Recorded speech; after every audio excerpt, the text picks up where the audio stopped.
Hello friends, आज मैं आपके साथ चिकन मसाला बनाने की रेसिपी शेयर करने जा रही हूँ। चिकन मसाला बहुत ही सिंपल होता है बनाना और ये खाने में भी बहुत टेस्टी लगता है। चिकन मसाला बनाने के लिए बहुत ज़्यादा इंग्रेडिएंट्स की ज़रूरत भी नहीं पड़ती और ये घर के ही सारे मसालों में आसानी से बन जाता है। तो चलिए इस सिंपल सी रेसिपी के लिए हमें जो इंग्रेडिएंट्स चाहिए वो देख लेते हैं।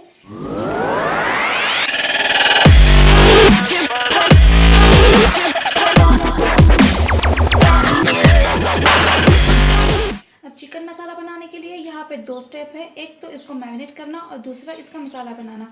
तो सबसे पहले हम मैरिनेट के लिए इसके जो इंग्रेडिएंट्स चाहिए वो देख लेते हैं। तो उसके लिए मैंने लिया है 500 ग्राम चिकन, जिसको कि मैंने बहुत ही अच्छे से वॉश कर लिया है। दही ले लिया है 4 टेबल स्पून। दही को अच्छे से फेंट लेंगे, इसमें कोई लम्स नहीं रहने चाहिए। लाल मिर्च पाउडर चाहिए हमें आधा टीस्पून। अदरक और लहसुन की पेस्ट आधा टीस्पून। गरम मसाला पाउडर आधा टीस्पून। और यहाँ पे मैंने पाव भाजी मसाला लिया है आधा टीस्पून। पाव भाजी मसाला हमें यहाँ पे इसलिए डालना है क्योंकि ये इसके टेस्ट को, इसके फ्लेवर को बहुत ज़्यादा बढ़ा देता है। नमक हम अपने स्वाद अनुसार लेंगे। तो देखिए, अब हम मसाले के लिए हमें जो इंग्रेडिएंट्स चाहिए वो देख लेते हैं। 3 बड़ी प्याज, जिसको मैंने बहुत ही बारीक अच्छे से चॉप कर लिया है। अब इस डिश में ज़्यादा प्याज की ज़रूरत होती है, तो यहाँ पे मैंने 3 बड़े प्याज चॉप करके ले लिए हैं। 2 मीडियम साइज़ के टमाटर, जिसको मैंने मिक्सी में चला लिया है और इसकी फाइन पेस्ट बना ली है। अब यहाँ पे हमने एक हरी पेस्ट बना के रखी है अदरक, लहसुन और हरी मिर्च की।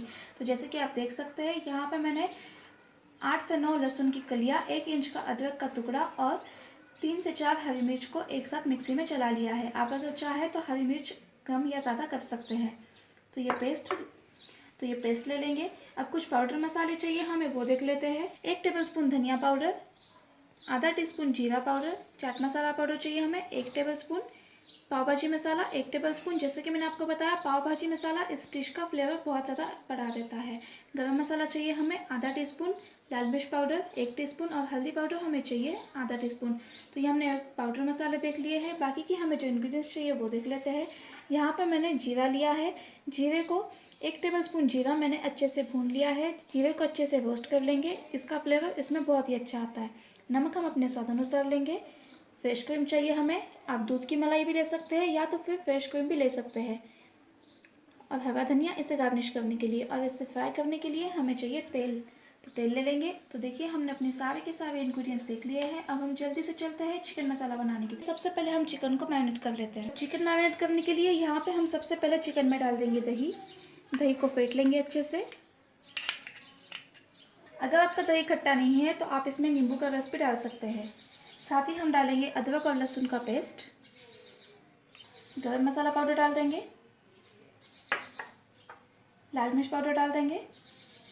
पाव भाजी मसाला और नमक आप यहाँ पे आपके टेस्ट के हिसाब से डाल सकते हैं। तो ये देखिए, मैंने यहाँ पे सब इसमें डाल दिया है। अब अच्छे से इसको मिक्स कर लेंगे। तो ये देखिए, मैंने इसे बहुत ही अच्छे से मिक्स कर लिया है। अब हम इसे ढककर आधे घंटे के लिए मैरिनेट होने के लिए छोड़ देंगे।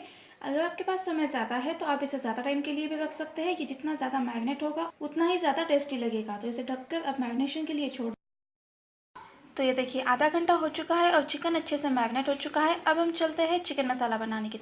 तो इसे बनाने के लिए यहाँ पर मैंने एक पैन चढ़ा दिया है। पैन में मैंने 2 से 3 टेबलस्पून ऑयल गर्म कर लिया है। ऑयल गर्म हो चुका है हमारा। अब मैं इसमें हमने जो प्याज बारीक काट के रखी थी वो सारी इसमें डाल देंगे।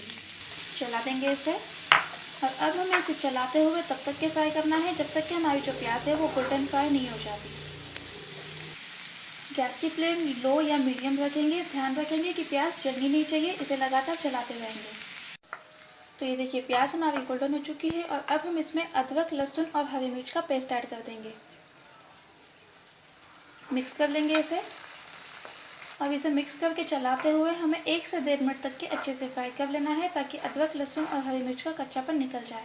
1 से 1.5 मिनट में ही अदरक और लहसुन अच्छे से फ्राई हो चुका है। अब हम इसमें टमाटर की पेस्ट डाल देंगे और इसे अच्छे से मिक्स कर लेंगे। और इसे भी हम चलाते हुए 1 से 1.5 मिनट तक के अच्छे से फ्राई कर लेंगे, ताकि टमाटर थोड़े से फ्राई हो जाए और इससे ऑयल निकलने लगे। ये देखिए, टमाटर अच्छे से फ्राई हो चुके हैं और टमाटर से तेल निकलने लगा है। अब हम इसमें सारे के सारे पाउडर मसाले हमारे डाल देंगे। मिक्स कर देंगे इसे अच्छे से। गैस की फ्लेम लो रखेंगे और ध्यान रखेंगे कि हमारे जो मसाले हैं वो जलने नहीं चाहिए। तो इसे मिक्स करने के बाद अब हम इसे 1 से 1.5 मिनट तक के ऐसे ही चलाते हुए फ्राई कर लेंगे, लेकिन ध्यान रखेंगे कि मसाले जलने नहीं चाहिए। बस मसालों से हमें कच्चापन दूर करना है। 1 से 1.5 मिनट में इसे अच्छे से फ्राई करने के बाद अब हम इसमें चिकन ऐड कर देंगे जो हमने अच्छे से मैरिनेट करके रख दिया था, और साथ ही ऐड करेंगे सॉल्ट। लेकिन सॉल्ट हमने पहले ही चिकन जब मैरिनेट कर दिया था तब इसमें डाल दिया था, तो यहाँ पे थोड़ा सा केयरफुली ऐड करेंगे। मिक्स कर लेंगे इसे अच्छे से। तो ये देखिए मैंने इसे बहुत ही अच्छे से मिक्स कर लिया है। अब हम पैन को एक लिड से ढक देंगे और इसे ढककर 5 से 6 मिनट तक के अच्छे से पका लेंगे। बीच बीच में इसे अच्छे से मिक्स कर लेंगे ताकि जो चिकन और मसाला है वो नीचे जले ना। 5 से 6 मिनट हो चुके हैं, पैन का ढक्कन हटा देंगे और देखिए आप देख सकते हैं कि ये मसाला अच्छे से पक चुका है। अब हम इसमें डालेंगे फ्रेश क्रीम या फिर आप दूध की मलाई भी डाल सकते हैं। मिक्स कर लेंगे इसे। तो ये मैंने इसे मिक्स कर लिया है। अब हम इसे फिर से उसी लिड से ढक देंगे और इसे ढककर 5 से 7 मिनट तक के पका लेंगे, या तब तक के पका लेंगे जब तक कि हमारा जो चिकन है वो अच्छे से टेंडर नहीं हो। ध्यान रखेंगे कि मसाला जलना नहीं चाहिए, और अगर आपको लगे कि आपका जो मसाला है वो ड्राई पड़ रहा है तो आप इसमें थोड़ा सा पानी डाल। अब पैन का ढक्कन हटा देंगे, मिक्स कर लेंगे इसे एक बार, और देखिए आप देख सकते हैं कि चिकन अच्छे से टेंडर हो चुका है। इसे चेक करने के लिए बोन से चिकन अलग हो चुका है, इसका मतलब ये चिकन अच्छे से पक चुका है। अब हरा धनिया डाल देंगे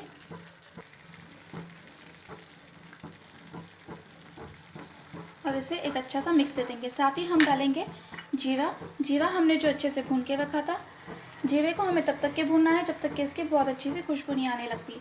ये यहाँ पे बहुत ही फ्लेवरफुल है, तो यहाँ पे इसे ज़रूर ऐड करें। मिक्स कर लेंगे इसे एक बार अच्छे से, और अब हम इसे सर्विंग डिश में निकाल लेंगे। तो देखिए फ्रेंड्स, हमारा चिकन मसाला बनकर बिल्कुल तैयार है और इसे मैंने सर्विंग डिश में निकाल लिया है। इसे मैंने थोड़ा सा हरा धनिया के साथ में गार्निश कर दिया है। देखिए हमारी बहुत ही सिंपल, बहुत ही डिलीशियस रेसिपी तैयार है। आप इसे रोटी, फुल्का, चपाती, नान या बटर नान के साथ में खा सकते हैं। तो इसे ट्राई कीजिए, और अगर आपको मेरी रेसिपी अच्छी लगे तो इसे लाइक, शेयर और सब्सक्राइब करना ना भूलें। कल फिर मिलते हैं एक नई डिश के साथ, तब तक के लिए हैप्पी कुकिंग।